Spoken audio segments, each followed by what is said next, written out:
douleur dans la gueule de l'heure, tes yeux et leurs leurs chevauchent l'incompris. Qui suis-je sur ce sol? Le paradis sombre, l'enfer œuvre entrailles ouvertes, la mort râle en sueur. La nuit est vivante, le jour est son sein, exécute ta vie à coups de veines franches et de désirs suaves. Sans chronomètre, mesure ton humble être, je vais et je viens de moi en émoi. Le monstre se vide, le nanti avide crève mon fort courage. Vous êtes en retard, une bouche à nourrir, mais à ce prix, non. Misère glorieuse, je suis pauvre et riche, je garde la tête haute.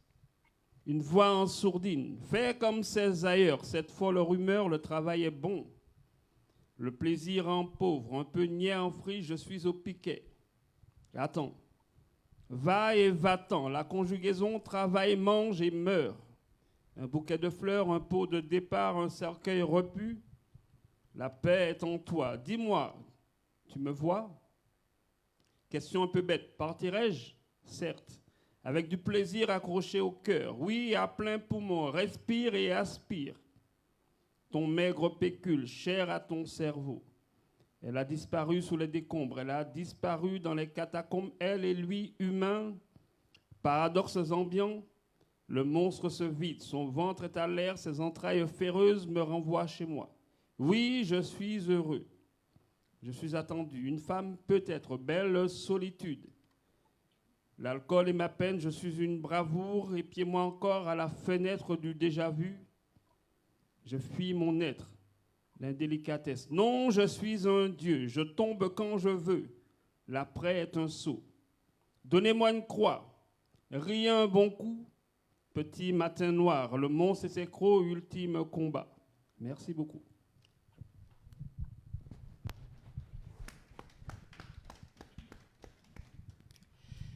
Merci beaucoup pour cette lecture. Merci Silvio de m'avoir donné l'honneur et le plaisir d'être avec vous ce soir. Et donc nous allons accueillir quelqu'un qui est à Kigali. Je pense qu'il y a des personnalités prestigieuses aujourd'hui dans ce lieu, mais une des plus prestigieuses, c'est précisément Joseph Nwanyié, qui a écrit donc Enquête de nos ancêtres, un roman paru aux Impressions Nouvelles. Alors, Joseph est né au Rwanda. Il est écrivain et infirmier belge. Il travaille dans une clinique à Bruxelles, dans un service pour patients traités pour la greffe de moelle osseuse.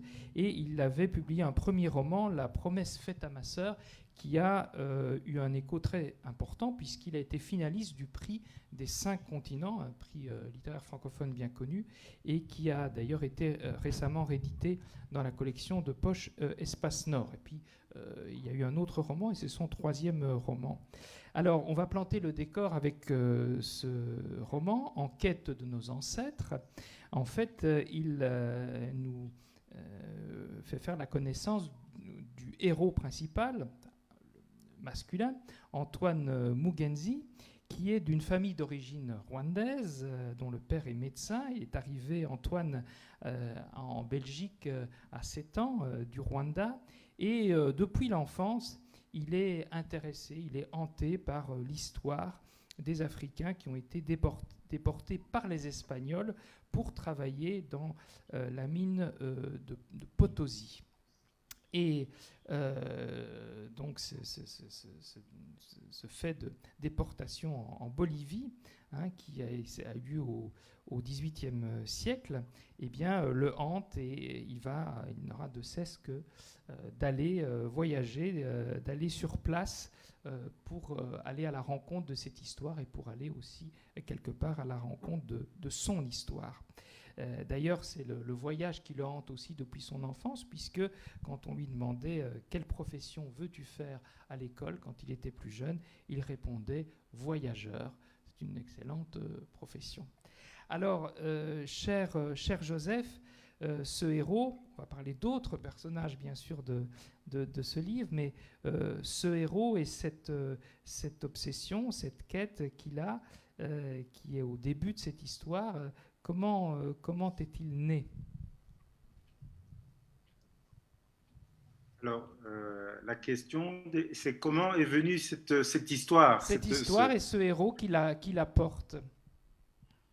Disons que merci pour la question et surtout merci pour l'invitation, Sylvie, et merci pour tous ceux qui sont présents pour cet échange.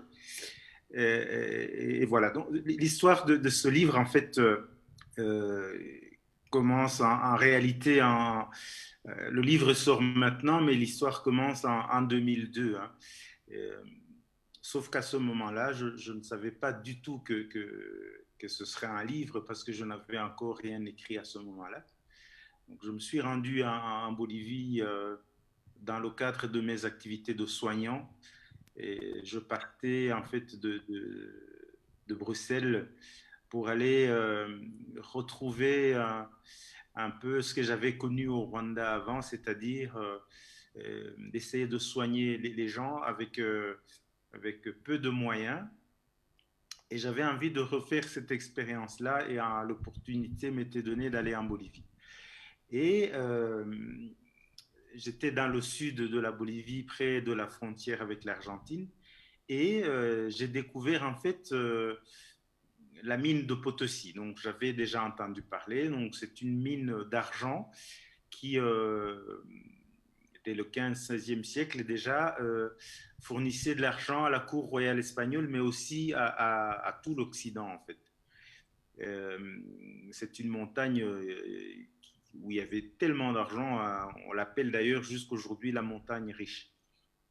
Mais sachant qu'il y avait eu des Africains qui avaient déporté de chez eux pour aller travailler dans cette mine, j'ai été naturellement visiter cet endroit, cette montagne, qui culmine à près de 5000 mètres d'altitude, où il fait très froid.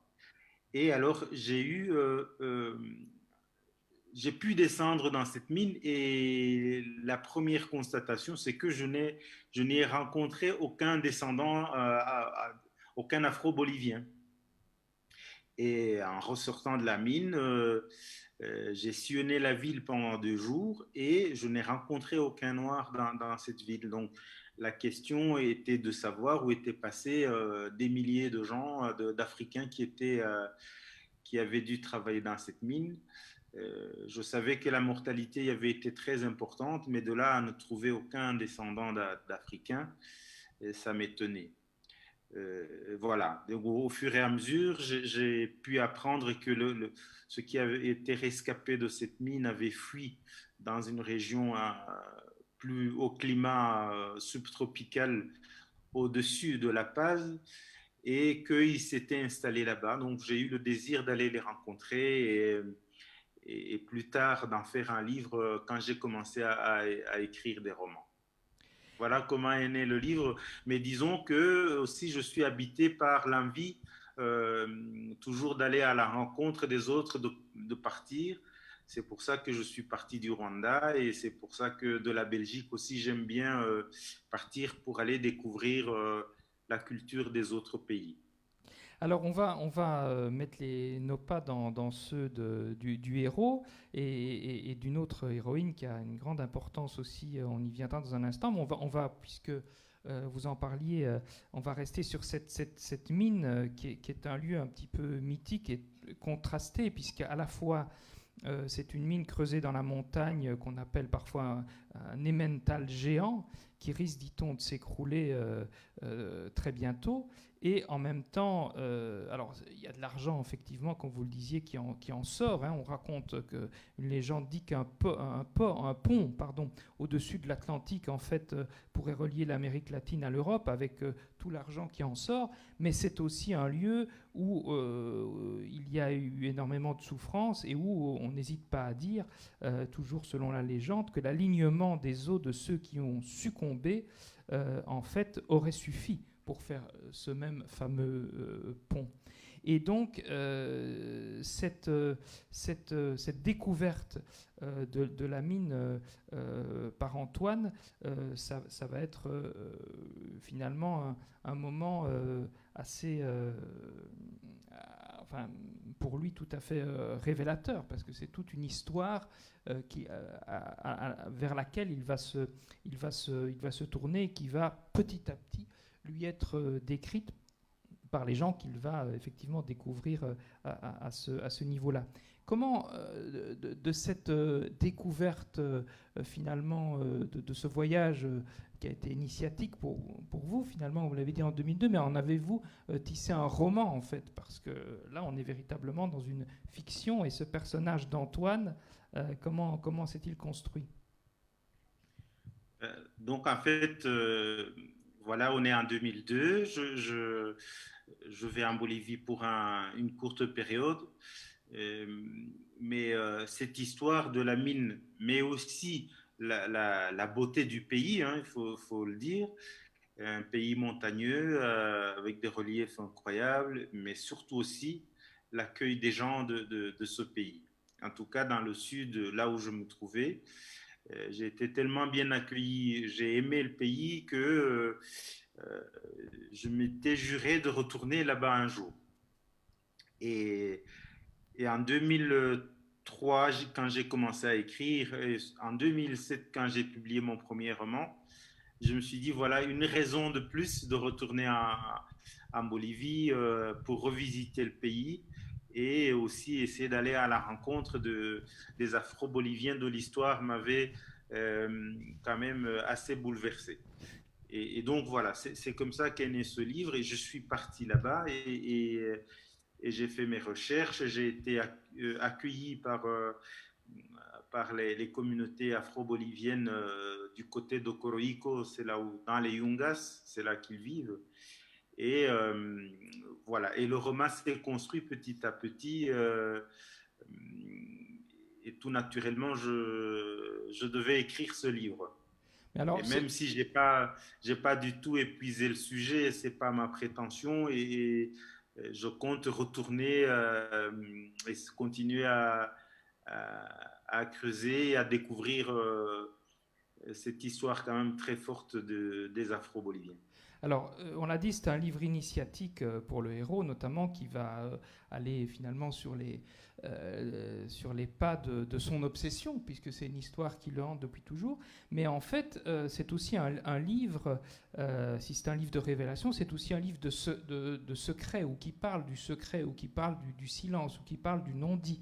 Parce qu'effectivement, Antoine, il est parti à la découverte de ce qui l'obsédait, mais sa famille, son père notamment, le décourageait un petit peu de fouiller dans cette histoire. Le père lui-même a mis beaucoup de temps avant de dire ce qui s'était passé, pourquoi il était venu du Rwanda s'établir en Belgique. Donc il y a une consigne comme ça qui est plutôt de mettre un couvercle sur l'histoire, sur le passé, de ne pas en parler.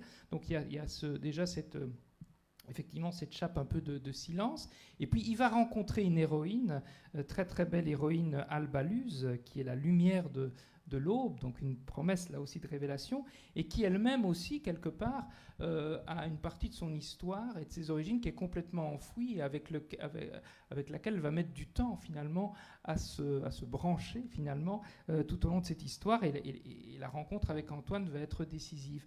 Donc en fait, la découverte d'une histoire, elle passe par toute une série d'obstacles. Il faut vaincre des silences, il faut vaincre des non-dits, il faut affronter des réalités. Oui, c'est clair. J'imagine que si ce n'est pas dans toutes les familles, c'est dans beaucoup de familles. Il y a des choses qui se disent pas, et il y a des choses qui se transmettent pas, et que euh, donc c'est de là que naissent souvent des incompréhensions entre les générations. Lui, Antoine, est avide de la découverte, de voyager, d'aller à la rencontre des autres. Mais ses parents, quant à eux, ils veulent rester dans leur culture rwandaise, et même si ils ne la vivent plus vraiment qu'à distance, parce qu'ils ne sont plus retournés dans leur pays depuis longtemps. Et Antoine, d'ailleurs, ne comprend pas très bien pourquoi ils ne sont jamais retournés. Et là, il va rencontrer une personne, je dirais, qui lui ressemble un tout petit peu, et qui est Al-Balouz. Non seulement ils vont se rapprocher très fort parce que dès le premier regard, il a été ébloui par cette fille qui vend du jus d'orange dans une rue. Mais il va découvrir petit à petit aussi qu'il y a des non-dits dans sa famille, qu'il y a la moitié de son histoire qu'elle ne connaît pas, qui ne lui a pas été racontée, qui n'a pas pu vivre. Et c'est grâce à cette rencontre avec Antoine que finalement, elle va découvrir la moitié de sa famille. Et cette moitié-là, c'est une partie africaine d'elle. Donc, il va découvrir la famille de son père grâce à Antoine, parce qu'il va l'amener dans sa région, dans les Yungas, et il va l'encourager à aller à la recherche de sa famille. Donc cette région, effectivement, où s'étaient réfugiés, si on peut dire, une série d'Africains qui fouillaient la mine et qui s'est installé là, donc, comme vous l'avez dit, dans un climat plus favorable. Mais ce qui est très beau aussi dans cette histoire, c'est qu'effectivement, la quête, la découverte du passé se fait parce qu'elle veut se projeter dans l'avenir, elle veut essayer d'inventer une histoire à l'occasion de cette rencontre qu'elle vient de faire, et c'est pour finalement vivre au présent et au futur qu'elle doit aussi un peu se réconcilier ou découvrir le passé. C'est aussi une leçon du roman. Oui, parfois pour avancer, il faut parfois, et d'ailleurs c'est nécessaire, connaître son passé et connaître sa culture et puis voir ce qu'on en fait plus tard. Mais il faut construire sur quelque chose de solide pour pouvoir avancer dans la vie. Et pas sur c'est pas sur un vide. Antoine est frustré de ne pas bien connaître son histoire, et d'ailleurs il reproche à ses parents de ne pas l'avoir amené dans le pays. Et la lumière fut. Voilà. Il y a une belle lumière. Et donc du coup, c'est génial. Et donc du coup, c'est cool, c'est bien, hein? Oui, c'est un hommage à Al-Balouz qui a. Voilà. C'était beaucoup mieux, je crois. Et donc, du coup, voilà, j'ai raconté que voilà, les deux ensemble, en fait, ils vont se rendre compte que Al-Balouz, la fille, et Antoine, le garçon, ils vont se rendre compte qu'ils ont pas mal de points communs de par leur histoire, même si ses ancêtres ont quitté l'Afrique depuis très longtemps. Mais le fait d'avoir ce trait d'union africain ensemble va les rapprocher encore plus, les rapprocher de leurs ancêtres, mais aussi les rapprocher entre eux. Ça va cimenter leur relation, quoi.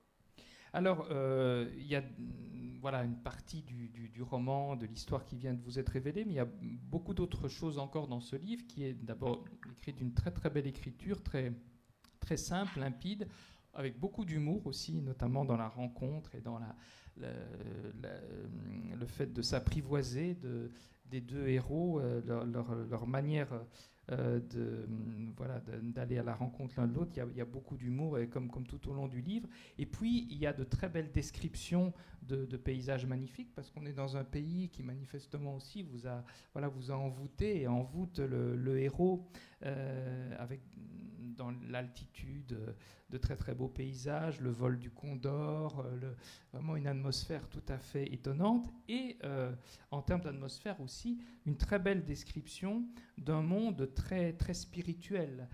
C'est un endroit où se situe le roman, où la dévotion au saint, à Saint-Roch, ou à Altillo, le protecteur de la mine, ou à d'autres hauts personnages comme ça qui dégagent une aura spirituelle, cette dévotion est très importante. Dans le quotidien même des gens, il y a un rapport encore très fort aux saints, aux figures spirituelles tutélaires. Et ça crée aussi une atmosphère où effectivement le passé, le présent, les rites du passé et la réalité moderne de la ville au présent se mêlent. C'est une atmosphère très très riche. Oui, on est entrecoupé, là, je n'entends pas toujours très bien. Je ne sais pas s'il y a... J'évoquais, vous avez entendu, j'évoquais l'atmosphère, la beauté des paysages et aussi l'atmosphère spirituelle très forte, la présence des saints, la présence des pratiques rituelles, tout ça dans des endroits et des villes très modernes aussi. Et il y avait ce métissage de cultures qui était très intéressant et très riche, qui transparaît dans le... Ah oui, oui. Ah oui, c'est clair, parce que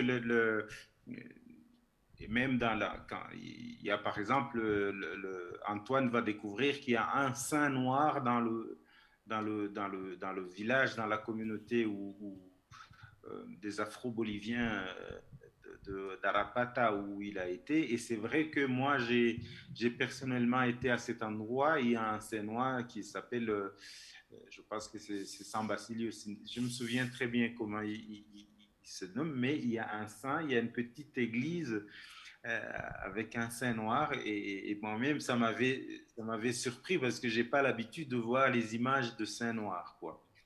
Mais en même temps aussi il y a dans cette famille, l'autre partie d'Al-Balouz, la partie qui est africaine, ils tiennent, et ça c'est aussi vraiment quelque chose que j'ai constaté, ils tiennent à leurs traditions africaines qui sont parfois un mélange de plusieurs traditions parce que c'est des esclaves qui venaient de plusieurs pays, mais ils tiennent au rituel, à leur tradition en tout cas que leur ont laissé leurs ancêtres.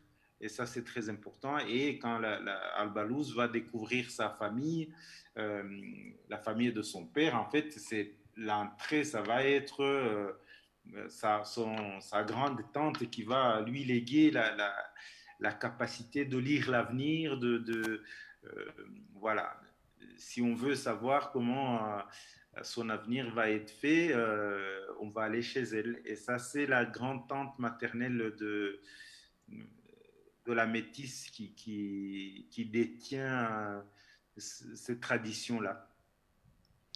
Voilà, et donc il y a ce métissage à la fois des cultures, des pratiques, des époques qui rend cette histoire aussi particulièrement intéressante et mystérieuse à certains égards parce qu'on est en prise avec des pouvoirs étonnants.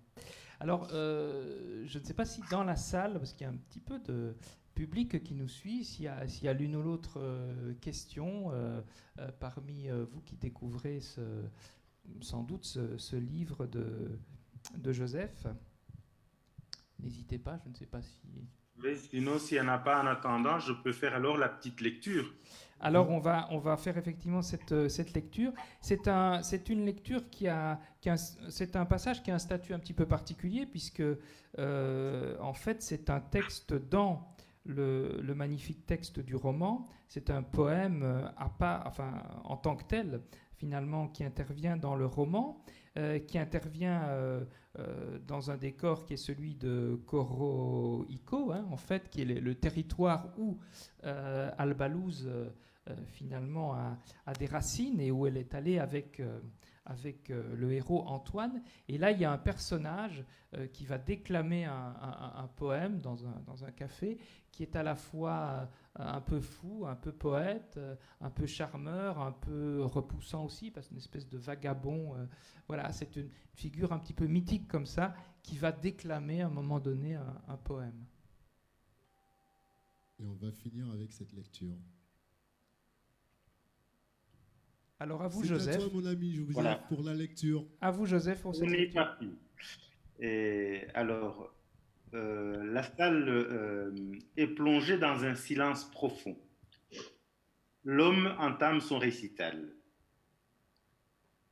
À vous tous qui venez de poser le pied pour la première fois à Coroico, je vous n'êtes pas n'importe où.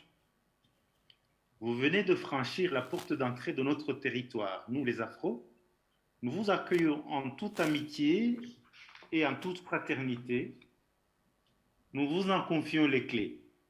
Quand vous traverserez nos campagnes, prenez le temps de les admirer. Laissez-vous hypnotiser par leur beauté ensorceleuse, vous en repartirez le cœur heureux.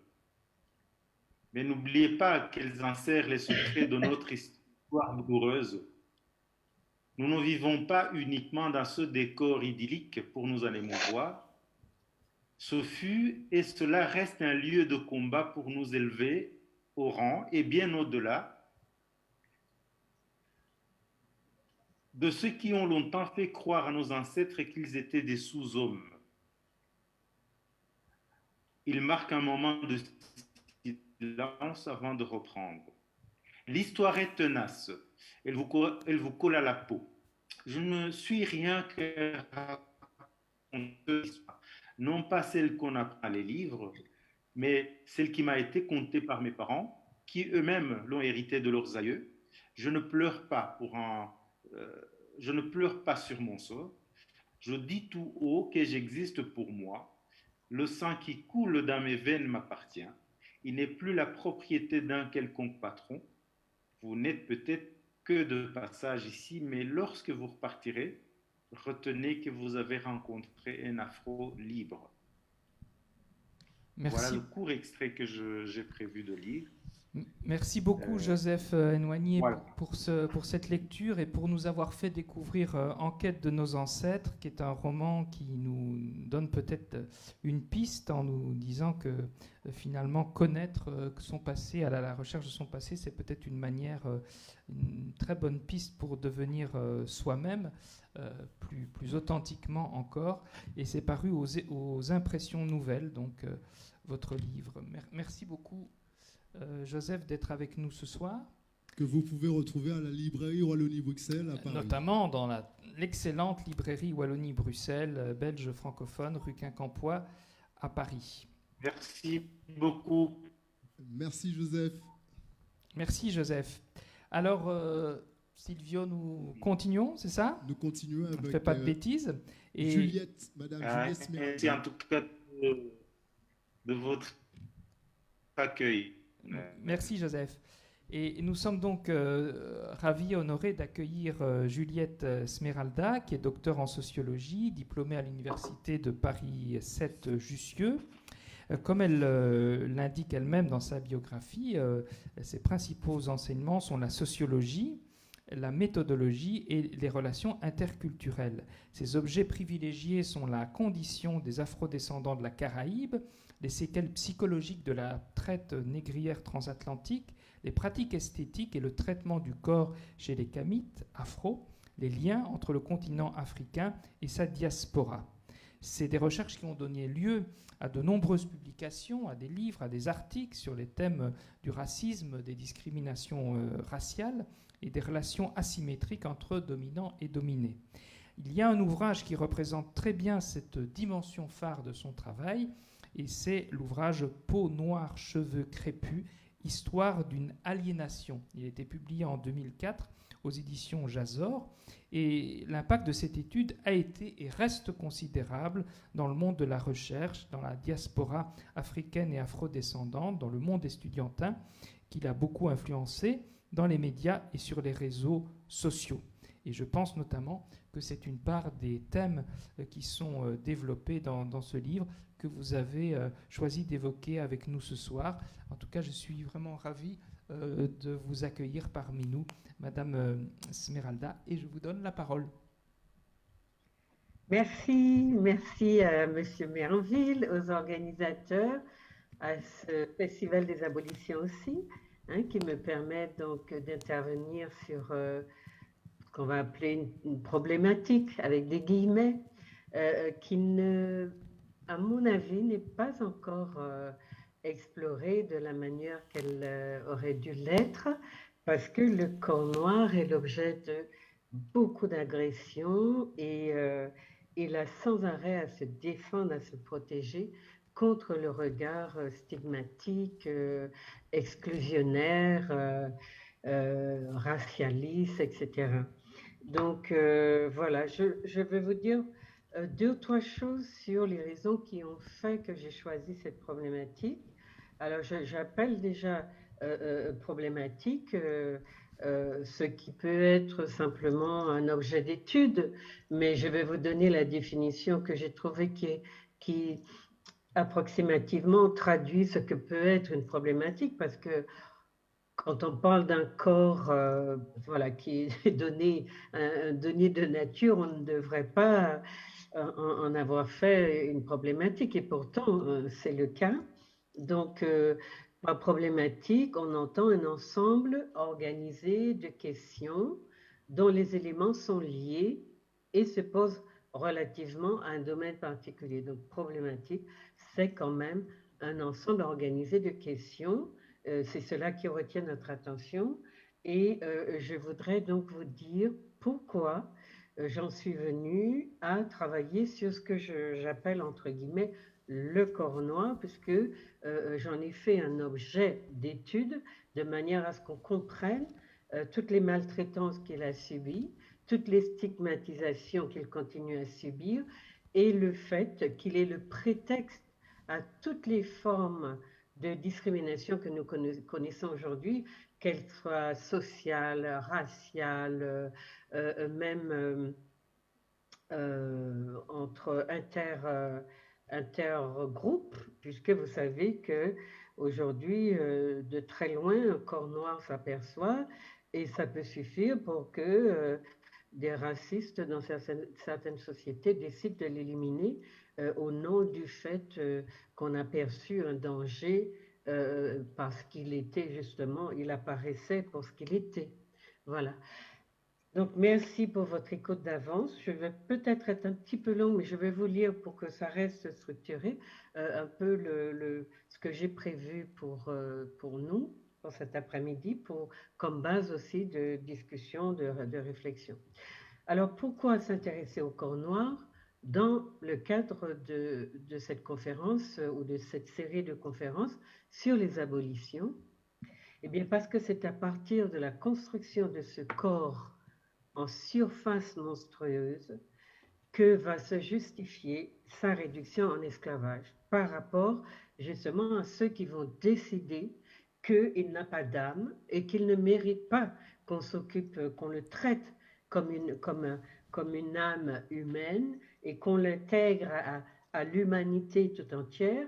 Donc toute la série d'écrits, et j'en ai par tonnes, donc je vais vous en citer quelques-uns, tous ces écrits sur le corps noir vont consister à le dépeindre, l'enfermer aussi dans un imaginaire qui est profondément exclusionnaire, c'est-à-dire qu'on ne va pas l'accepter parmi l'humanité ou parmi les autres corps qui, eux, ou le corps, voire même le corps au singulier, qui lui eh bien, absorbe à lui tout seul toute l'humanité. Donc il y a un problème dès le départ avec la façon dont le noir, en tant qu'être plein et entier, est perçu et est construit ou est déconstruit de manière à l'exclure, à le priver de son humanité.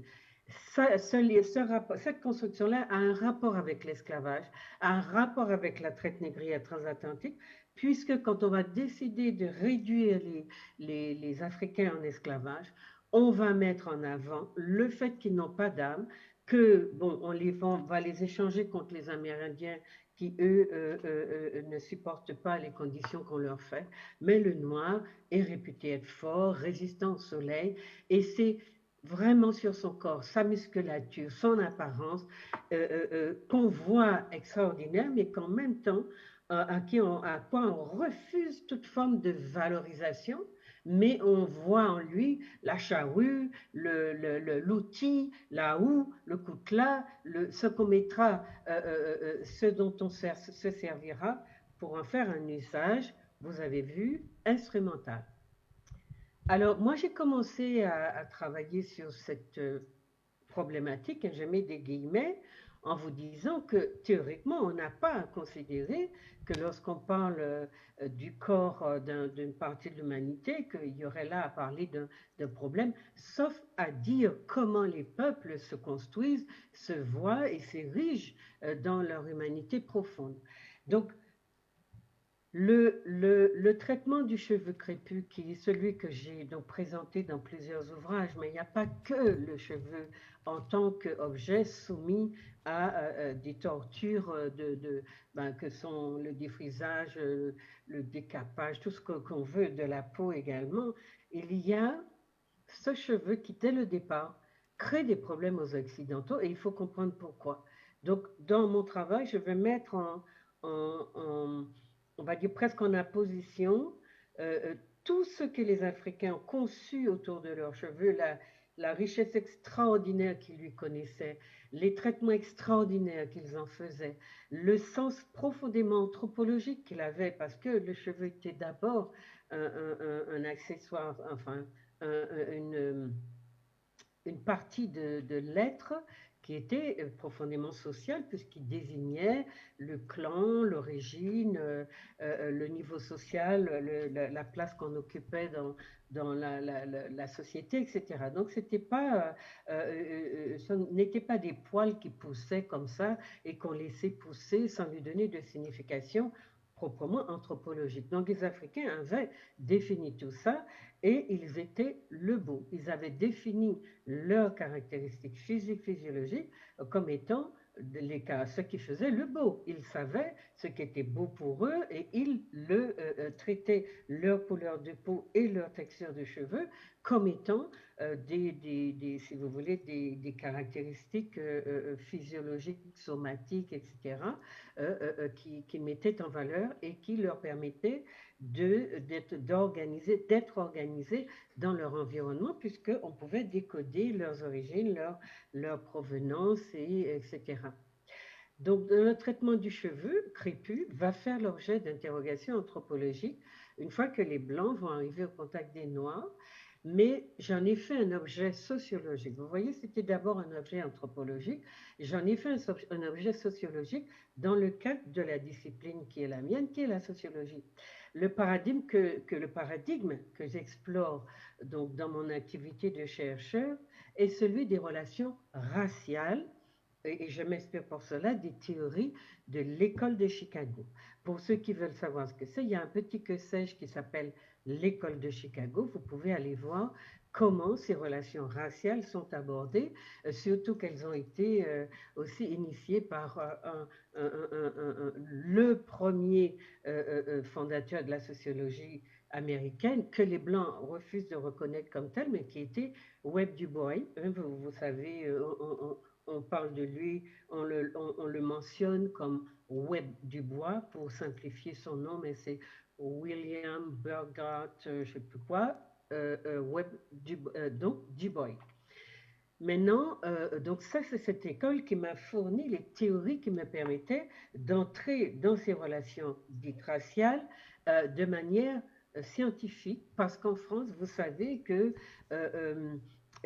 par l'art et la manière qu'ont les Français de supprimer tous les peuples qu'ils colonisent avec leur histoire de république une et indivisible et de races qui sont empêchées d'exister, alors que les Français sont profondément dans des relations profondément raciales, racialistes avec leur peuple non blanc.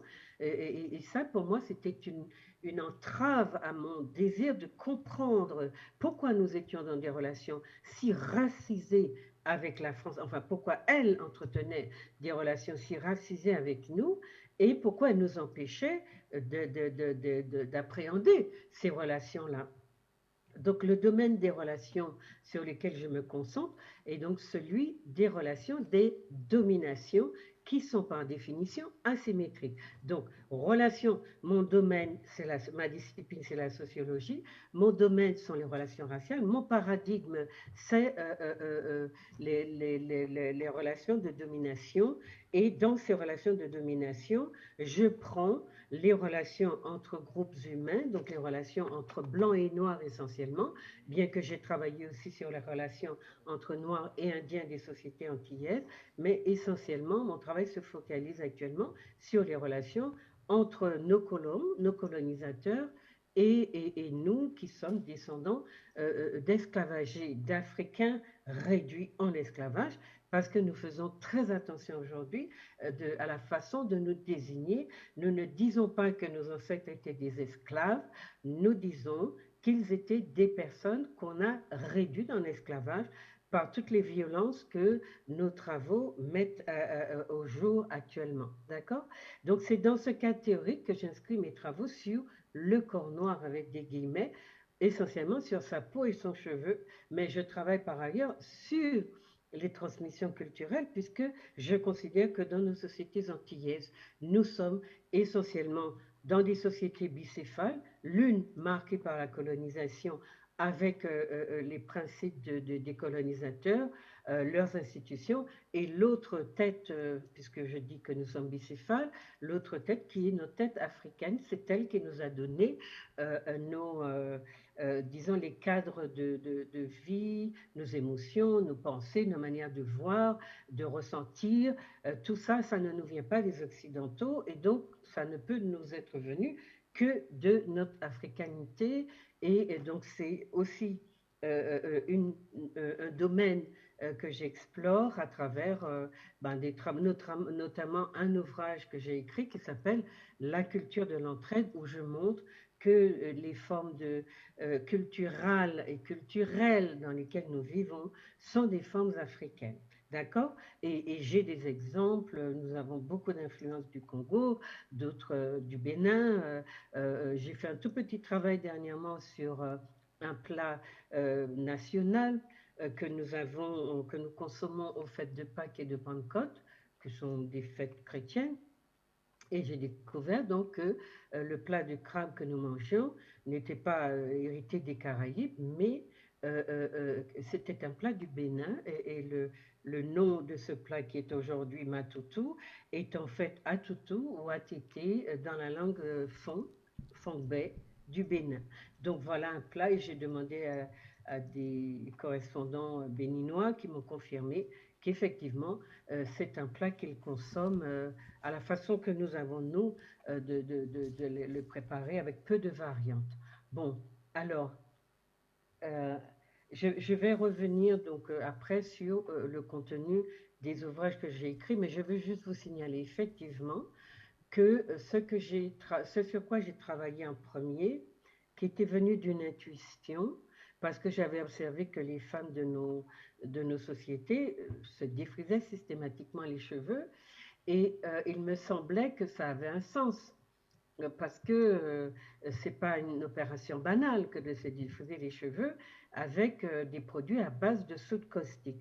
Et ce qui m'étonnait le plus, c'est que donc j'ai su après que ça causait des brûlures et des souffrances extraordinaires, mais que nos femmes ne bronchaient pas, qu'elles ne disaient rien, et que dans notre aliénation, vous savez aussi dans les relations hommes-femmes, il est considéré que on peut effectivement, pour être belle, il faut souffrir.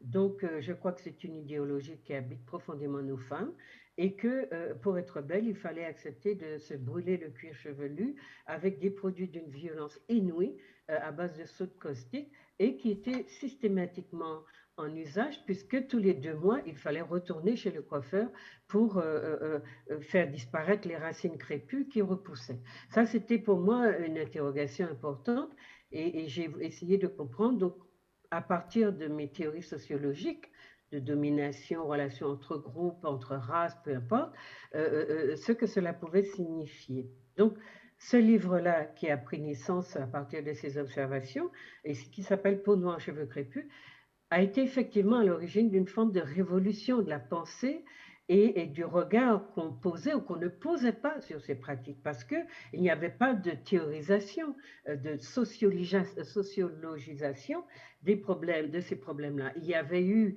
Black Panthers avant, il y avait l'utilisation politique du cheveu pour dire un certain nombre de choses, pour affirmer une appartenance à une autre provenance, un autre peuple, mais il n'y avait pas eu de sociologisation de cette problématique qui venait de tout ce que cela véhiculait comme représentation de soi, comme idée aussi sur les formes de domination et de, si vous voulez, de travestissement de soi auquel la pression du regard dominant ses exigences, son égoïsme, son manque d'empathie, enfin, tout ça, toute une série de postures que je trouvais inouïes quand il s'agissait d'analyser comment on avait pris possession du corps noir et comment on l'obligeait à des pratiques dont il avait du mal à s'extirper parce qu'il était justement dans une relation de domination extrême avec les autres qui lui imposaient ces transformations, ces métamorphoses de soi.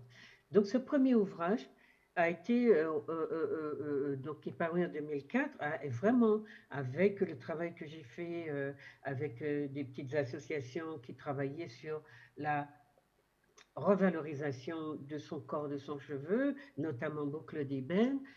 On a travaillé énormément dans ce qu'on appelle l'immigration, enfin dans en France, à Paris même, dans la région, pour justement diffuser le contenu de cet ouvrage, promouvoir une vision de soi qui était plus valorisante, et puis surtout avec à côté tous les accessoires que les Africains, que l'Afrique avait créés pour mettre en valeur sa population, et elle n'a jamais à ce niveau-là manqué d'éléments extraordinaires qui valorisent le corps noir. Il n'y a à aucun moment on ne peut, et dans rien, dans tout ce à quoi on touche, on tombe sur cette extraordinaire richesse. Donc on avait proposé de travailler sur des shampoings adaptés aux cheveux crépus qui n'étaient pas ceux que les Occidentaux vendaient à nos gens, et qui leur desséchaient les cheveux, les abîmaient et leur faisaient crier à la douleur et reporter sur la texture de leurs cheveux le fait qu'elles ou ils souffraient quand on les coiffait, jusqu'au jour donc, où j'ai montré que ces shampoings des Occidentaux qui sont alcalins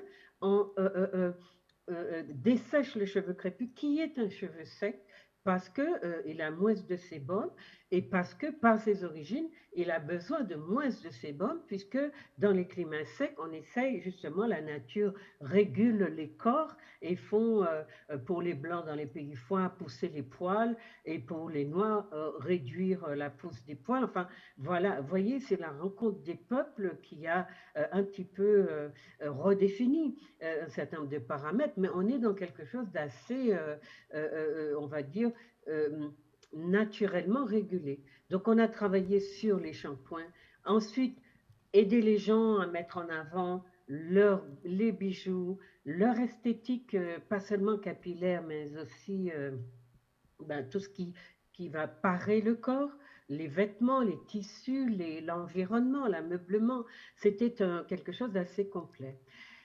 L'UNESCO va repérer cet ouvrage-là parce que c'est à peu près la première fois qu'un ouvrage sociologique va mettre l'accent sur les séquelles psychologiques de la traite négrière transatlantique. Et les séquelles, c'est-à-dire commencer à comprendre qu'il n'y a pas que l'Afrique qu'on a abîmée en déportant sa population et en la vidant de ses peuples. Il y a aussi les corps qu'on a maltraités, qu'on a obligés à se voir comme étant non recevables, irrecevables dans la sphère où l'étiquette sociale définie par les Blancs ne permettait pas à des corps non blancs de s'afficher. Et donc, on a, à partir de là, une série de travaux qui vont essayer d'aller au-delà de la simple exploitation économique, de la déstructuration des familles, etc.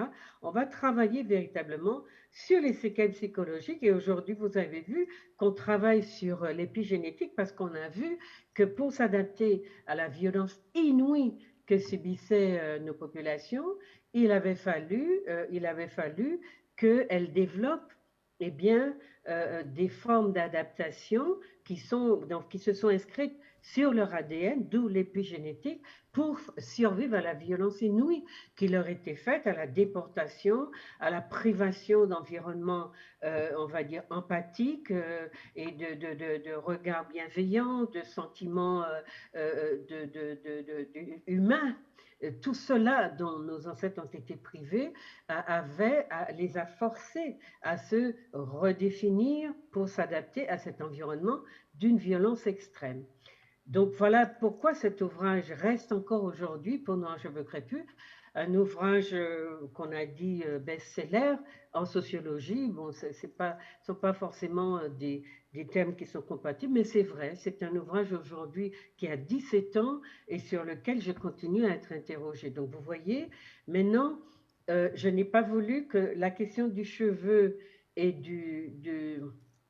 des rapports que nos peuples ont avec eux ne soit cantonné que sur la méchanceté du regard que ceux qui les ont réduits en esclavage ont posé sur eux. Donc j'ai travaillé sur d'autres aspects. Le second ouvrage s'appelle « Du cheveu défrisé aux cheveux crépus » parce que j'ai observé que beaucoup d'enseignants s'étaient mis à utiliser peau noire, cheveux crépus pour faire entrer cette problématique, entre guillemets, dans les écoles, expliquer, travailler avec les jeunes. Et aujourd'hui, il y a beaucoup d'écoles qui ont des ateliers sur le cheveu, apprendre à le traiter, l'aimer, puisque nous sommes d'abord partis dans la haine de soi à travers la haine de son cheveu. Et la semaine dernière, il y a eu une belle exposition que vous pouvez encore voir sur le site de Martinique la Première, peut-être, la télé, sur les coiffures qui ont été donc réalisées à partir des 4 ou 5 ouvrages que j'ai publiés sur cette thématique. Bon, j'ai été interpellée pour venir discuter aussi avec les élèves. Eh bien, ils ont fait quelque chose de magnifique qui revalorise non seulement leurs cheveux, et de ce côté-là, j'étais assez heureuse de voir que cela les reconnectait à leur peuple d'origine. À travers le cheveu, ce qu'on refuse de faire avec l'histoire, j'ai réussi à faire que nos jeunes comprennent qu'ils viennent d'un peuple à cheveux crépus, donc du peuple premier, et donc d'une origine africaine, égyptienne, etc. Et dans l'exposition, on voit justement cette sorte de continuité historique jusqu'à aujourd'hui qui est extraordinaire parce que pour moi, aujourd'hui, nos jeunes ne pourront plus nous dire « je n'ai rien à voir avec l'Afrique ». Et à travers le cheveu, qui était aussi l'objet d'un ouvrage que j'ai appelé Cheveux d'appoint, perruque, tissage et rajout. Et c'est un ouvrage où je suis remontée presque à 6 000 ans pour le peigne afro. J'ai revisité toute l'Égypte antique à travers les questions raciales, les questions, le refus des Occidentaux de reconnaître l'africanité, enfin la négrité ou la négritude des Égyptiens anciens. Je suis remontée à travers la question du cheveu pour montrer que dans toutes les dynasties, ce que je retrouve, ce sont des coiffures systématiquement similaires dans tout ce qui concerne les premières dynasties jusqu'à la 18e où on voit se rallonger le cheveu et on pense que c'est dû aux invasions qui ont lieu à ce moment-là et qui font qu'il y a ce qu'on va appeler des mélanges ou des métissages. Mais toutes les premières dynasties montrent, au contraire de ce que nous disent les Occidentaux, que les Noirs n'arriveraient en Égypte antique qu'à la 25e dynastie, 26e, c'est une hérésie parce que j'ai mis beaucoup d'images dans cet ouvrage qui s'appelle donc Cheveux d'appoint, beaucoup d'images qui ne font aucun doute sur l'africanité, sur la négrité des Égyptiens. Et donc j'ai montré toute la valorisation, toute l'importance qu'ils accordaient à leur chevelure. Et à côté de ça, il n'y avait pas que une texture qui était traitée, il y avait toute la signification spirituelle, sociologique, sociale, politique même, qui étaient reconnus aux cheveux, puisque les pharaons avaient des parures extraordinaires qui gonflaient la tête d'une manière disproportionnée aux yeux des gens qui ne comprenaient pas pourquoi ils se mettaient des têtes pareilles. Eh bien, dans la symbolique égyptienne, plus la tête était, puisque c'est le siège de l'âme, de tout ce que vous voulez, plus la tête était importante, plus le personnage avait de l'importance. Et vous avez vu, on va voir qu'après, les rois, dans les royaumes européens, occidentaux, on va faire la même chose. Les rois qui ont des parures énormes en Europe, avec des perruques, etc., montées sur leur tête, ce sont des inspirations directes de l'Égypte antique. Donc tout cela, je l'aborde en dehors du fait que je montre qu'ils ont inventé le parfum, les teintures de cheveux, tout ce qui est aujourd'hui, le maquillage, tout ce qu'on a aujourd'hui, qu'on trouvait sur les reines, les pharaons, mais aussi les femmes du peuple qui étaient j'aime pas trop le mot, mais d'une coquetterie extrême. Et tout ce que vous trouvez sur cette période de l'Égypte montre que l'Égypte est un peuple. Les Égyptiens sont extrêmement propres, extrêmement soucieux de leur corps et de l'hygiène, de leur hygiène, si bien que lorsqu'ils faisaient des parures que les Blancs ont appelées perruques, mais ce n'était pas du tout la même chose. On n'a pas la texture de cheveux lisses, premièrement, donc ce ne sont pas des gens qui imitaient les Blancs comme on le dit aujourd'hui, c'était des gens qui avaient leur propre modèle. Et bien, sous la parure, il y avait un petit grillage qui laissait circuler l'air, parce que le crâne était très souvent rasé et que ça l'était pour des raisons, des raisons spirituelles, etc. Donc, une culture extraordinairement complexe et riche. Et je suis allée donc après Peau noire, cheveux crépus, où je montrais la misère, l'assassinat symbolique qui était fait de notre peuple quand on a voulu le réduire en esclavage. Je suis allée dans la civilisation qui a précédé en amont cette mise en esclavage pour montrer l'extraordinaire richesse d'abord l'usage que faisaient les Africains de leurs cheveux, des symboliques qu'ils leur attachaient ou rattachaient, et puis surtout de l'absolu non complexe qu'ils avaient par rapport aux autres aussi quand ils étaient en relation avec d'autres peuples. Voilà. Ensuite, je suis allée sur le continent et j'ai vu que beaucoup, 90 ou 98% des femmes portaient des postiches dans un continent où on a produit tout ce qui peut s'inventer en matière de coiffure. Et oui, après avoir travaillé sur toutes ces thématiques, oui, c'était assez désespérant. Donc, j'ai fait mener une enquête avec les étudiants de l'université Houphouët-Boigny et pour essayer de comprendre comment les femmes qui portaient des postiches partout comme ça, de manière assez systématique, expliquaient ce choix au XXIe siècle. Et donc, cette enquête, je l'ai donc analysée dans le dernier livre que j'ai sorti sur le sujet, qui s'appelle « Modernité occidentale, tombeau de l'esthétique négro-africaine ». Donc, après avoir montré l'extraordinaire richesse de l'esthétique négro-africaine, je montre que, parce que aujourd'hui plus que jamais, l'Afrique et nous, les colonies que nous sommes envahis par la dominance, puisque je travaille sur les relations de domination, par la dominance occidentale, du fait que nous sommes des marchés d'écoulement de ces produits, du fait que l'industrie du cosmétique est l'une de celles qui rapporte le plus au monde en termes de retombées financières, etc., eh bien, l'Occident et tous ceux qui s'y mettent, puisque les faux cheveux sont vendus aujourd'hui par la Chine, le Japon, l'Inde, le Brésil. Donc nos femmes sont réduites à être des ramassis de machins qu'on leur vend parce qu'on a essentialisé le fait que la femme noire ne s'aime pas, qu'elle n'est pas belle, et on peut lui produire toutes sortes d'accessoires qui sont d'un bêtissement et d'une humiliation incroyable pour nous, pour notre peuple. Et donc, on leur vend ces accessoires à des prix incroyables, en dehors du fait qu'elles considèrent qu'elles n'ont pas les cheveux qu'il faut. Elles considèrent aussi qu'elles n'ont pas la couleur qu'il faut, puisque dans l'invasion du continent par la mentalité patriarcaliste des Arabes et des arabo-musulmans et des occidentaux, eh bien la femme a été déclassée. Elle est devenue ultra dépendante de l'homme noir, de son partenaire officiel, enfin, comment on va dire ça, potentiel. Et donc, elle doit être mariée, elle doit trouver à se caser.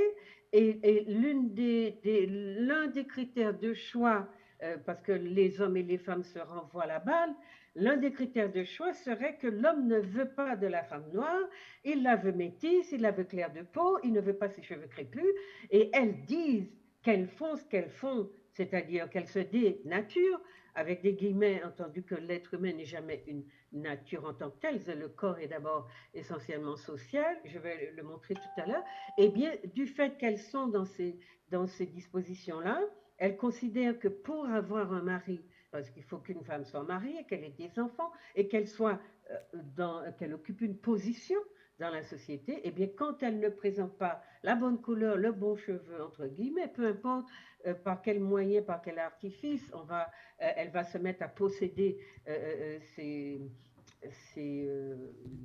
critères-là, enfin à les exhiber, eh bien voilà, elle est dans quelque chose qui est assez contraint. Donc la femme, d'une façon ou d'une autre, la femme noire en particulier, est une victime de l'industrie, du regard d'abord premier qui s'est posé sur elle, sur son corps, et qui aujourd'hui d'ailleurs en fait un objet profondément sexuel, alors que on affiche sur tous les médias, sur tous les réseaux sociaux, des hommes noirs qui réussissent avec à leur côté des femmes blanches. Et elles considèrent que, eh bien, elles doivent s'aligner un petit peu sur ces phénomènes-là, sur ces imageries, et cette imagerie-là, pour essayer d'attirer le regard d'un homme, parce qu'il faut comprendre qu'aujourd'hui, que théoriquement, la femme noire considère que son partenaire, c'est un Africain comme elle-même. Donc, voilà, si vous voulez, les 4 gros ouvrages qui portent sur le thème, mais qui refusent d'enfermer la problématique uniquement dans quelque chose de traumatique. La femme, le noir serait quelqu'un qui aurait envers soi-même un traumatisme et qui aurait ingurgité, intériorisé tous les problèmes qu'on lui a trouvés. Et j'ai écrit à côté de ça pour nos petites filles, pour qu'elles n'aient pas à refaire le circuit de leurs aînés, un livre qui s'appelle La poupée d'Isis, qui montre justement la nécessité que dès le plus jeune âge, on les valorise, qu'on leur apprenne à travers la poupée notamment, qui est un objet identitaire, qu'elles puissent se projeter dans cet objet, se trouver belles, apprendre à manipuler leurs cheveux crépus et surtout ne pas envier aux autres leur couleur et leurs cheveux. Ça, c'est un travail pédagogique qu'il faut que les parents prennent en charge. Et la poupée d'Isis, en général, c'est un ouvrage qui plaît aux jeunes, aux adolescents, aux petites aussi, et qui a déjà fait ses preuves. J'attends que l'éditeur, monsieur, l'imprimerie, la librairie Tamerie à Paris se décide à le faire paraître, puisque on l'a traduit aussi dans 4 langues pour que nos enfants qui parlent des langues occidentales puissent aussi en profiter. Voilà. Alors, Smeralda. Ah, c'est déjà fini? Non, oui, quasiment. Mais on va faire, justement, on va inviter les gens justement à surtout acheter vos œuvres, parce que je pense que là, vous leur avez donné envie. Donc, vous allez nous dire un petit peu où est-ce qu'ils peuvent retrouver toutes ces œuvres. Et comme ça, on va faire un interlude avec Monsieur Christian Présent qui va nous lire un poème. Et on va passer à Monsieur David Pierfila, puisqu'on finit à 20h30. Et vous aviez chacun à peu près une demi-heure. Mais c'est très intéressant tout ça, Madame Smeralda. Et j'invite les gens à vous lire, parce que vous faites un travail formidable. Et voilà. Donc, dites-nous un peu où est-ce qu'on peut trouver tous vos livres. Est-ce qu'il y a un site internet? où est-ce que les gens peuvent Oui, trouver tous ces ouvrages? on peut aller sur mon site pour voir aussi les autres. C'est donc www.juliettesmeralda.com, on peut le voir. Mais ceux qui sont à Paris ou dans la région peuvent aller directement à la librairie Tamery, hein, et se les procurer. Super, Autrement, merci. autrement, je peux les expédier quand je les ai. OK. Voilà, alors vous aurez compris, juliettesmeralda.com pour voir tout le travail qu'elle fait et toutes les actions, tous les ouvrages qu'elle a écrits que je vous invite à lire. Petite interlude poétique avec Monsieur Christian Présent et on va continuer avec David Pierfila. Merci Madame Smeralda. Je vous en prie. Merci beaucoup. Merci. Dans la matrice du verbe vivre, il y a des mots qui vous percutent et des mains qui vous crèvent une joue. J'ai erré dans le non-non du soleil à balayer mes étourderies nocturnes. Au bout de mes doigts, le mot taciturne. Au bout de ton sourire, la chaleur que je cherche. J'ai eu peur que ton cœur ne s'épuise. J'ai assoiffé mon envie de te connaître. Sur le rivage de nos hésitations en mal-être, une goutte de mon ciel bleu sur tes barricades. Un pavé de paix que tu renvoies à nos futures marches. Te rappelles-tu de ces hommes dortoirs et de notre amour pour la liberté? Te rappelles-tu de nos vérités révolutionnaires écorchées sous le pas de cet orateur mortifère? Ils nous ont dispersés sur la boussole de leur beuverie, en éventrant les entrailles de ma terre en friche. J'ai pointé le doigt sur ta colère, mais j'ai aimé nos belles semences. Je suis en haut de la tour des jugements, je suis à l'échafaud des on-dit. Le bourreau m'a accusé de ne pas être lui, de ne pas être la somme de ses assis de tourments. Donne-moi ta main pour que je cueille mon sourire sous la torche de nos différences à venir. Je suis impossible parmi tes impossibles. Le rien ne doit pas être une cible. Je cueille tes mains tendues malgré nos incompréhensions entêtées. C'est ton jour qui s'enfuit et c'est ma nuit qui nous unit. C'est un peu de ton velours quand ma haine te fait front. J'ai dû croiser son regard pressé près de ta joie en rut. Le vide est un portrait, la lune est un soleil abstrait. La chromatique devient urgente. Le vécu est sous une rafale de vent. L'art a raison dans sa solitude. L'art a tort au bord d'une falaise. L'art est une foule révoltée. Le marginal dans une fosse. L'aquarelle arbore son destin. Le pinceau est démocrate sur un sol dictateur. L'imaginaire prolétaire est la patrie de l'aisance. Mon art est la nature humaine sans un pli à l'assaut de la Babel du rien. Certains dans la position debout, certains se sont sacrifiés. D'autres sont à leur énième souffle et à toi que l'on ne reverra jamais. La nuit s'était pris de mon sommeil. Le soleil dans mes premiers pas, le vent sourit à la rosée du matin. Colibri et pollen, visage et mur de béton, fait avec le verbe faire. La rime ne sera pas sereine si tu penses que la balafre fera d'elle une reine. Tu erres et gères, on s'enterre et on s'embrasse. On vit et c'est la routine qui tue. On rit et c'est moi qui m'en vais. Je ne connais plus, je suis. Je te fais un aveu, lire son cœur à un prix. Merci. Merci beaucoup pour cette lecture.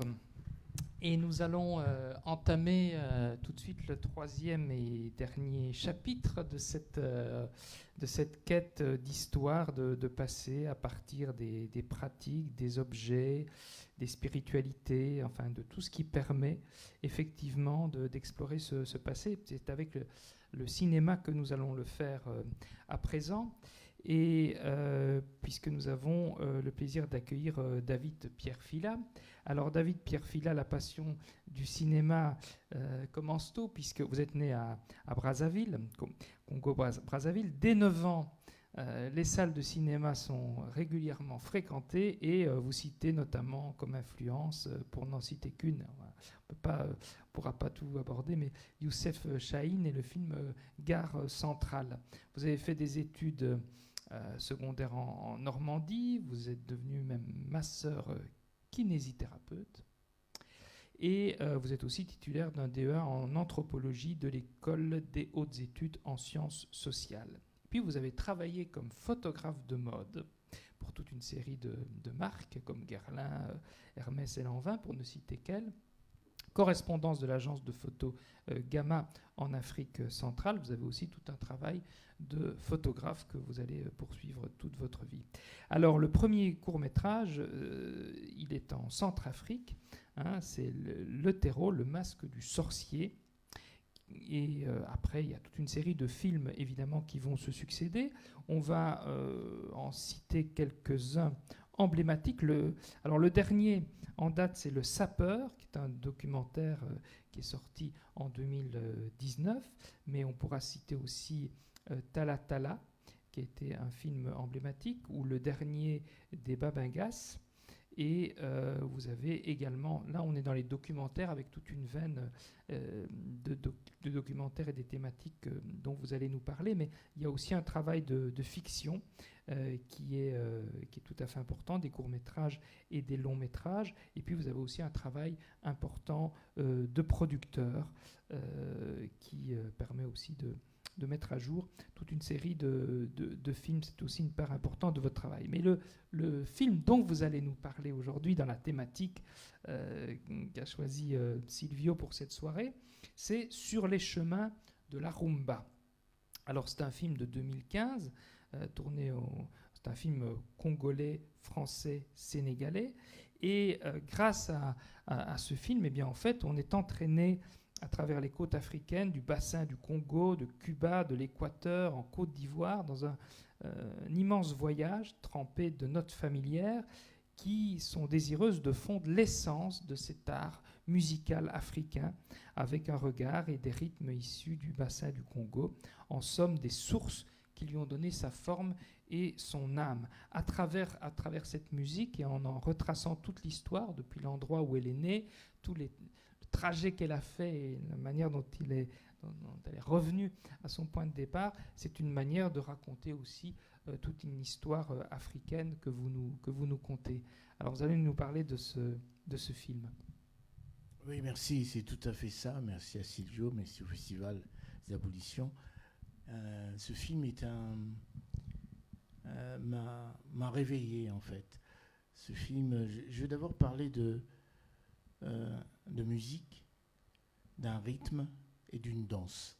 Au départ, la rumba, ce n'est pas le nom originel. Le nom original, c'est kumba, c'est-à-dire le nombril. Mais l'espagnol l'a transformé en rumba parce que c'était plus pratique. Ce kumba qui est parti, en fait, ça se pratiquait quand une femme ne pouvait pas avoir d'enfant. Donc on faisait un rituel qui s'appelle le kumba. Et quand elle avait été tombée enceinte, pour remercier le fétiche, elle faisait donc une danse un peu suave et qu'on appelle aujourd'hui le frottement de deux nombrils, qui a donné le nom à la rumba. Et en faisant donc ce film, au départ, c'était faire un film sur la rumba, sur comment cette danse, comment cette musique avait voyagé à travers le continent africain jusqu'aux Amériques. Et c'est un peu ce voyage que je retrace. C'est aller même aux origines de cette musique qui est partie, qui est revenue, enrichie de sonorités nouvelles, et que toute l'Afrique a dansé, et que toute l'Afrique a profité aussi au moment où les indépendances se mettaient en place pour que cette musique et cette danse deviennent une fête. Et j'ai découvert que aux Amériques, rumba, c'était un lieu de fête, en fait. C'était un lieu, allez, on va à la rumba, vamos al rumba, c'est-à-dire qu'on va aller faire la fête. Et cette danse et ce rythme qui est parti du Congo, donc de ce royaume Congo qui est parti avec ceux qui sont partis dans les mers et sur les routes, s'est retrouvé comme une espèce de nostalgie, comme une saudade. Il fallait continuer à résister face aux difficultés de la vie, il fallait continuer à chanter, il fallait continuer aussi à faire la fête, il fallait continuer aussi à rêver, à continuer à cette résistance qui est... sinon, les gens mourraient s'ils ne pouvaient pas chanter, s'ils ne pouvaient pas continuer à vivre, comme on dit, à vivre avec la culture, avec cette musicalité et ces corps, comme le disait si bien notre Juliette, hein, c'est ça ? Oui.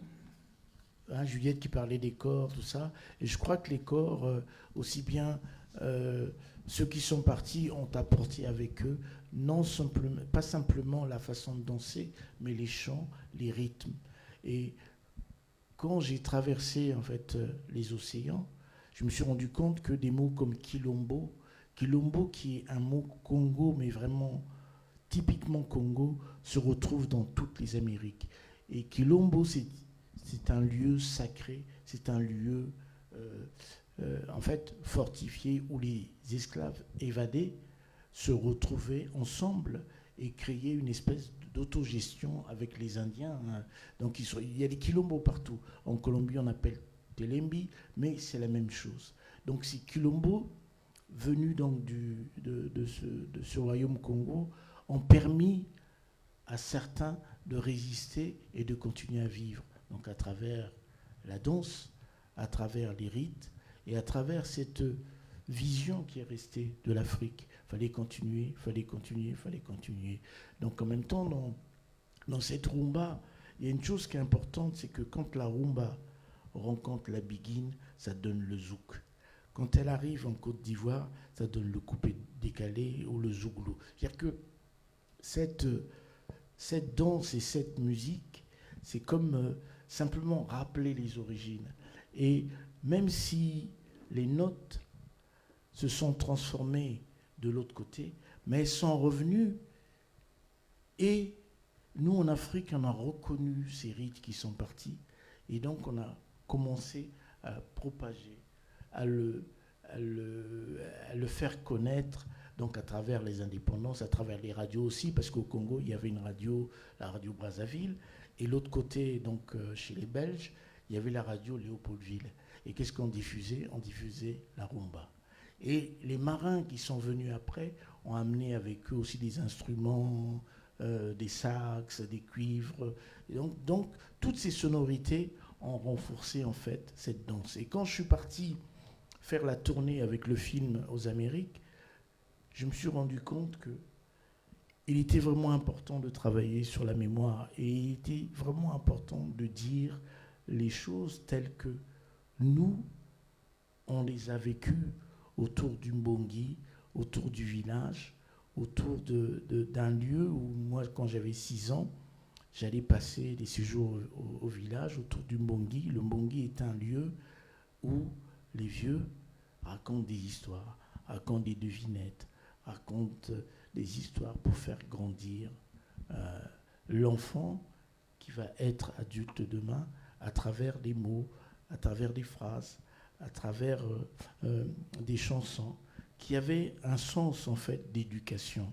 Et donc je me suis dit, quand je suis arrivé par exemple à Porto Rico, les gens me demandaient mais comment on enterre, comment on fait les mariages, comment ça se passe pour les naissances. Et tous ces mots que je prononçais par rapport à ma culture Congo étaient représentés là-bas, étaient restés.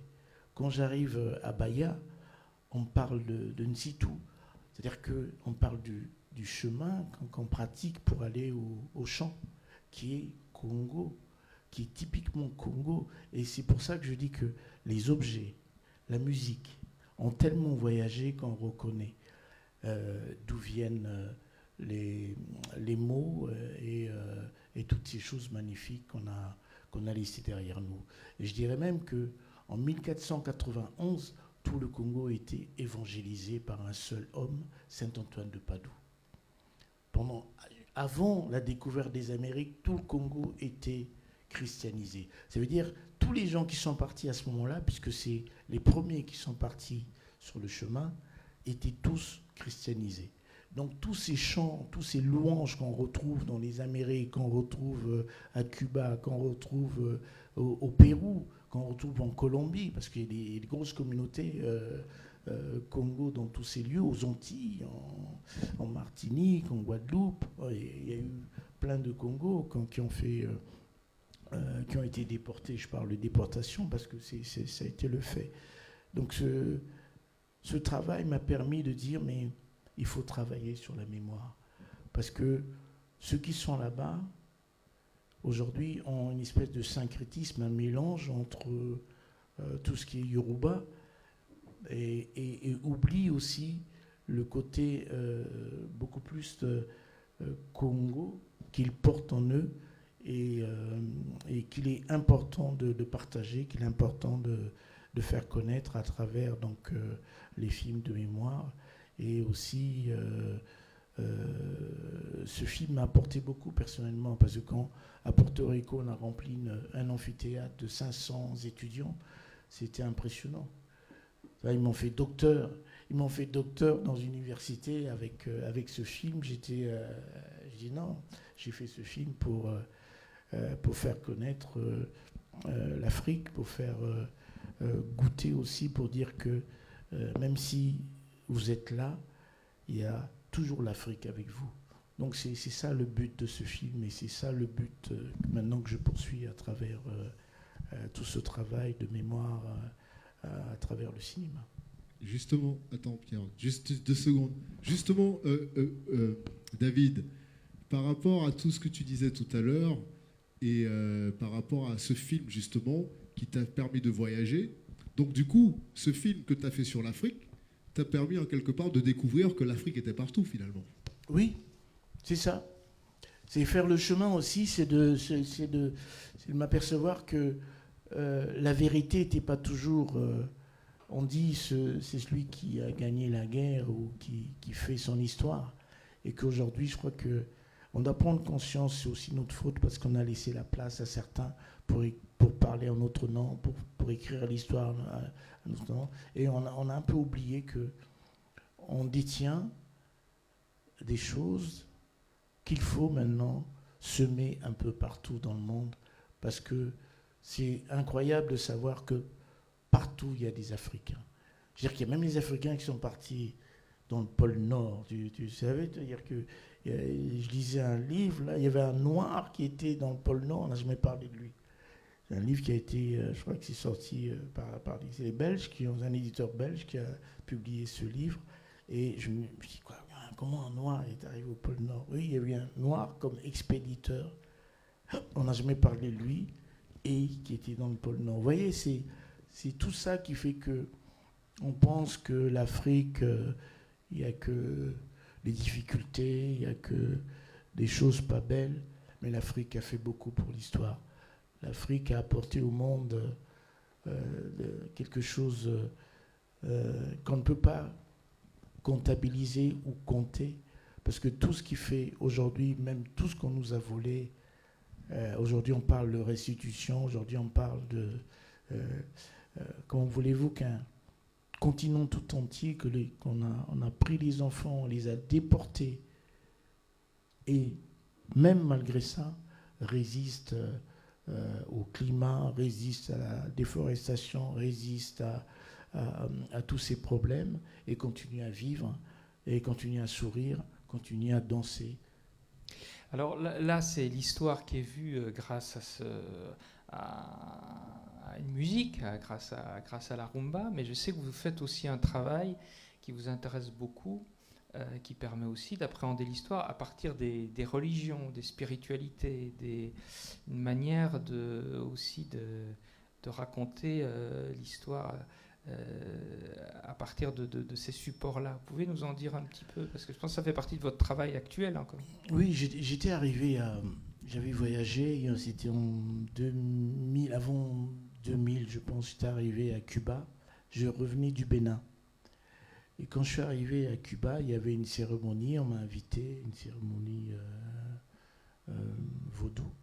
Les chants que j'avais entendus au Bénin, je les retrouve à Cuba, avec des gens qui n'avaient pas voyagé, enfin, mais les chants étaient restés, la mémoire donc avait été transmise. Ces mêmes chants étaient restés.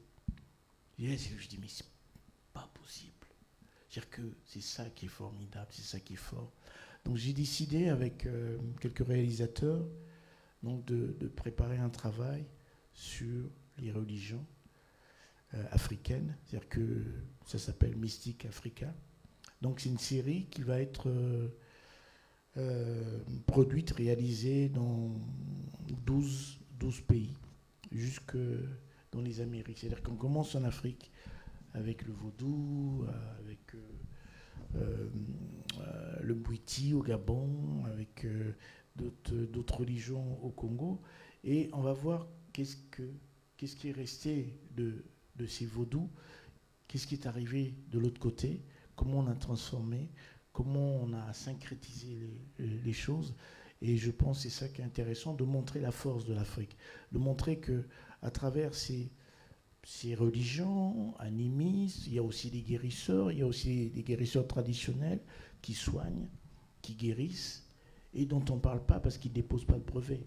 Donc ce qui est intéressant pour nous, c'est de montrer que la thérapeutique africaine, elle est là depuis très très longtemps, avec les feuilles, avec les écorces d'arbres, et avec plein de médicaments aujourd'hui traditionnels, dosés, mais on veut nous faire croire que c'est simplement l'aspirine du blanc qui change tout, alors qu'on a vu qu'avec le mal, la corona qui est arrivé, le blanc n'a pas pu soigner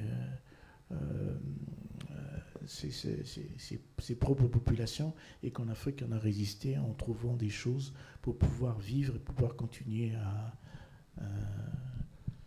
et donc dans ce travail de cinéaste, j'imagine qu'il y a un aspect important aussi qui est de la constitution d'archives aussi quelque part, parce que vous disiez il n'y a pas de brevet déposé, etc.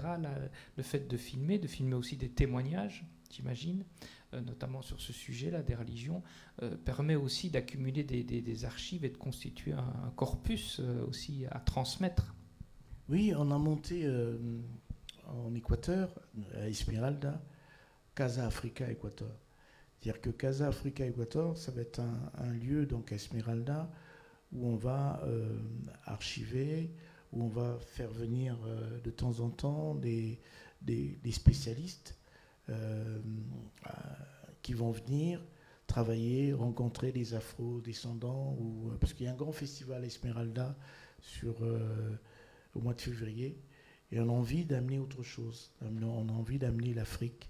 On a envie d'amener aussi, à travers cette fondation qu'on a monter une école, une bibliothèque pour les enfants, et monter aussi une cinémathèque, parce qu'on est déjà, là on travaille déjà avec la cinémathèque d'Équateur, parce qu'on a fait plusieurs festivals déjà à travers l'Équateur, et là on vient de mettre en place un pont avec la Colombie et le Pérou, où il y a une grosse communauté afro-descendante, ça je l'ai découvert aussi. Donc on s'est dit, mais il faut faire le pont entre l'Afrique. Il faut l'expertise que tous ces descendants ont acquis. Peut-être que demain, ça va nous servir aussi en Afrique. C'est-à-dire qu'aujourd'hui, on cherche des possibilités pour faire aussi, progresser l'Afrique d'une autre façon, avec nos traditions, mais aussi, surtout, dire aux enfants que c'est pas la peine d'aller mourir dans le désert, ou c'est pas la peine d'aller se noyer dans la Méditerranée ou en Atlantique, mais qu'il y a des choses, il y a des possibilités d'échange avec ceux qui sont partis, et ceux-là aussi vont nous apporter quelque chose, qui vont nous enrichir et pour avancer.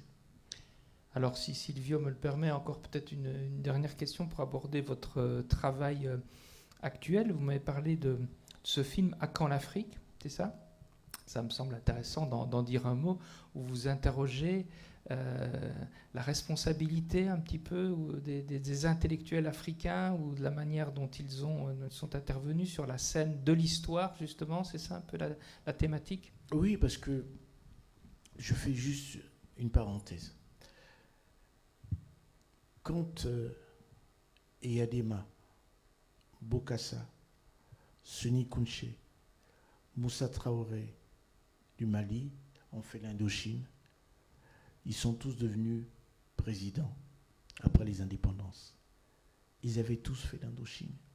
Quand Nkrumah a écrit son livre En attendant le vote des bêtes sauvages, il parle justement de tous ces chasseurs qui sont partis faire la guerre en Indochine pour la France et qui sont revenus et qui sont mis à pavaner, donc à devenir président. Donc l'idée derrière, quand Nkrumah était parti longtemps, parce qu'il y avait Nkrumah, il y avait aussi Tamsir Niang comme historien, je leur ai demandé de leur vivant, mais pourquoi grand Nkrumah, toi qui as écrit Sous le soleil de l'indépendance, tu es resté pendant 15-20 ans sans rien écrire. J'ai posé la même question à Tamsir Niang. Il m'a dit, mais demande à Nkrumah pourquoi il n'a pas écrit. Parce qu'ils étaient obligés de garder le silence à ce moment-là. Nkrumah aussi a fait l'Indochine.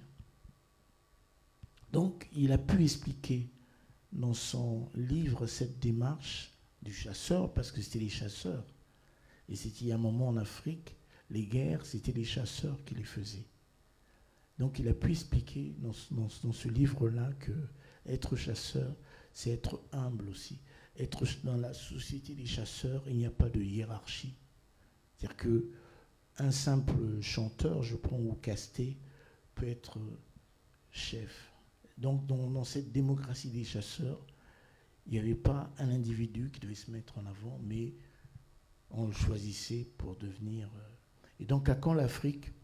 C'est aussi une réflexion sur mon vécu, sur le partage des uns et des autres, sur des amis connus, sur des femmes qui ont vécu un moment comme Marie-Angélique Savané au Sénégal, qui a travaillé aux Nations Unies et qui a mis en place une organisation fêtière où les femmes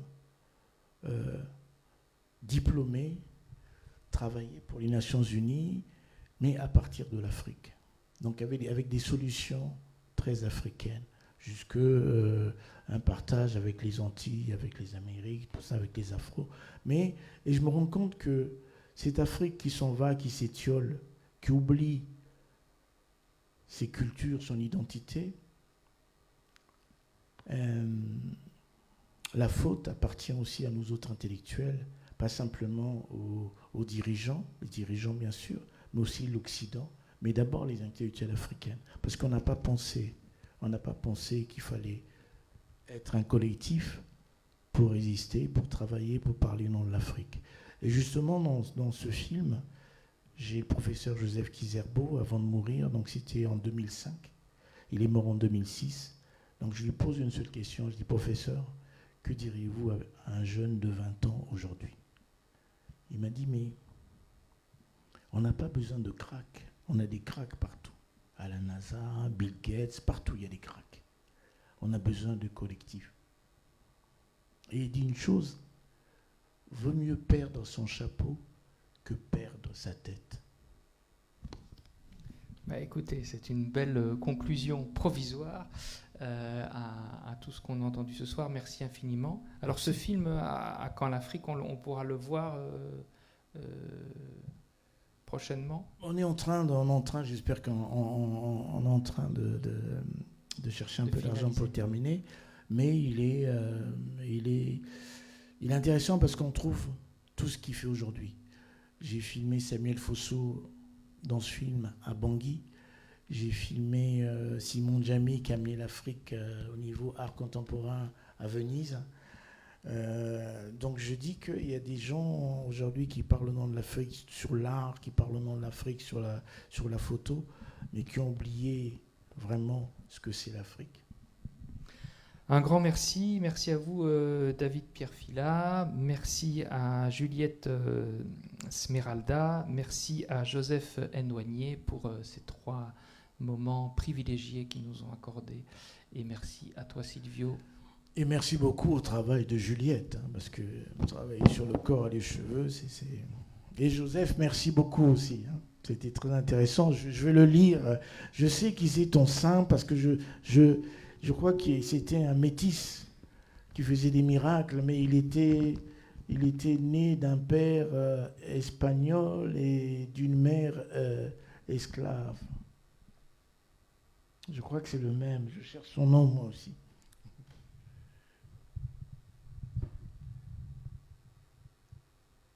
On t'a pas entendu. Joseph?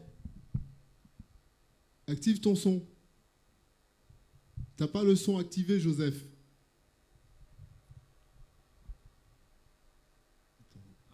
Ah, vas-y. Oui. Tu peux parler, Joseph? Non, tu l'as désactivé, là. Ouais, mais c'est moi qui le fais, là. Mais lui, il n'a pas activé. Ah. Bon. Appuie sur le bouton. Alors, on vous remercie tous. Voilà, la technique nous sert, mais parfois un peu nous échappe. Merci. Merci beaucoup, en tout cas. Merci Juliette Smeralda, merci Madame Smeralda, et je vous invite à lire ses ouvrages aussi. Et si vous voulez continuer la discussion avec elle, vous allez sur son Facebook, sur son site, et je pense qu'elle sera ravie de vous répondre et d'entretenir avec vous. Et je pense qu'on va la réinviter prochainement pour l'une de nos rencontres réconciliation. Merci à tout le monde d'avoir assisté à cette soirée, et merci, et à la prochaine. Sachez que l'exposition Cris d'Afrique Antilles continue jusqu'à la fin du mois de juin, ici même, au 100 rue de Charenton. Merci à tous, merci, au revoir. Merci, Pierre. Maintenant, tu peux t'abreuver. Hein? Ah oui, oui, non, Merci Madame Smeralda.